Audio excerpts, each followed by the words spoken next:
Kwanza nikiri kwamba ni mshukuru sana Mwenyezi Mungu kwa kuweza kutufanikisha mpaka tukafika tarehe hii ya tarehe 29 ya mwezi huu wa 10 tukiwa salama sana.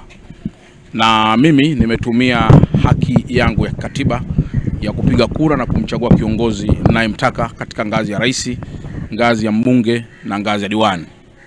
Katika eneo letu hili la Masaki, la Oysterbay, Mikocheni, ni eneo ambalo liko cool, ni eneo ambalo wapiga kura wengi wamejitokeza na wanaendelea kujitokeza. Vituo vimefunguliwa saa 1 na baadhi ya vituo vilifunguliwa kwa kuchelewa kidogo kwa kutokana na changamoto kadhaa ambazo zilishakuwa solved. Lakini wananchi wengi mpaka sasa katika maeneo yote tumeona kwamba kuko salama na kuko shwari sana. Ni eneo dogo sana la hapa unapoelekea Ubungo. Baadhi ya vijana wetu wachache wamejaribu kutaka kufanya fujo za hapa na pale, lakini ni ukweli usiopingika kwamba tupo imara kuliko jana. Na kama tulivyosema kwamba huu ni mkoa mkubwa, huwezi kufanisha na mkoa mwingine wote kwa heka zake.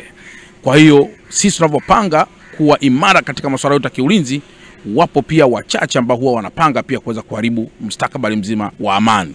Lakini mambo hayo yote yameachwa kwenye mikono ya vyombo vya dola, na kila atakayejaribu kufanya jambo lolote atapata kile ambacho amekijaribu kufanya. Hivi ninavyozungumza, vyombo vya dola viko katika doria za kawaida za bila kutisha watu, lakini waangalizi wa uchaguzi wa ndani na wa nje wapo pia wakiendelea na masuala yao ya uangalizi. Hakuna mwangalizi hata mmoja ambaye ametishiwa kupigwa au ametishiwa jambo lolote baya. Na mpaka muda huu unapozungumza hakuna mpiga kura hata mmoja ambaye pia amezuiwa kufika katika kituo au vinginevyo. Dar es Salaam tuna vituo vingi kwa sababu ya wapiga kura tunao wengi. Na kwa mantikio nina imani kubwa sana kwamba mpaka uchaguzi huu mpaka wapiga kura utakapokuwa wamekwisha hiyo saa 10, naamini kwamba uwazi mkubwa utatufanyika katika kuhesabu na mpaka mwisho kabisa kutangaza matokeo kwa mujibu wa taratibu za Tume Huru ya Taifa ya Uchaguzi. Lakini jambo ambalo tumelisisitiza siku zote ni kwamba waangalizi wamekula viapo kuhakikisha wanailinda ile kura alionayo, wanahakikisha kwamba wanailinda ile kura ya mpiga kura. Kura mpiga kura ndio maendeleo yenyewe. Kwa hiyo tumehakikisha kwamba yule anayeshinda basi kwa mujibu wa Tume Huru ya Taifa ya Uchaguzi, huyo ndio atangazwe kuwa mshindi. Na kwa mantiki hiyo hatutarajii kwamba kutakuwa kuna vurugu ambazo zinahusu kuto ya kubali matokeo, ama kutakuwa kuna vurugu ya mambo mengine namna hiyo, kwa sababu hawa wanaosimamia uchaguzi huu katika vituo vyote vya mkoa wa Dar es Salaam wamekula kiapo katika kuhakikisha wanalinda ile haki ya mpiga kura, kuhakikisha kwamba kura yake aliyoipiga ndio inayohesabiwa na ndio inayokuja kutangaza kwamba mtu ameshinda ama mtu hajashinda.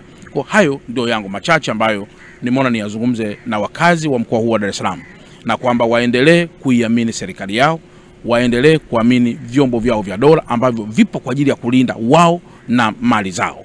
Lakini zaidi pia tuendelee kuamini culture, utamaduni wa taifa letu. Utamaduni wa taifa letu ni amani. Utamaduni wa taifa letu ni amani. Na amani hii sisi wa Tanzania tutakapokuwa tumeiharibu, kwa lugha nyepesi ni kwamba hatutakuwa na hatutakuwa na baba mwingine wala mama mwingine katika taifa hili. Vijana wengi, jana nilikuwa alfajiri kuanzia saa 10, saa 8, saa 7 nilikuwa na baadhi ya vyombo vya habari. Nimetembea kwenye baadhi ya maeneo kuwaambia vijana mbalimbali kwamba asubuhi ya leo wajitokeze kutumia haki yao ya msingi.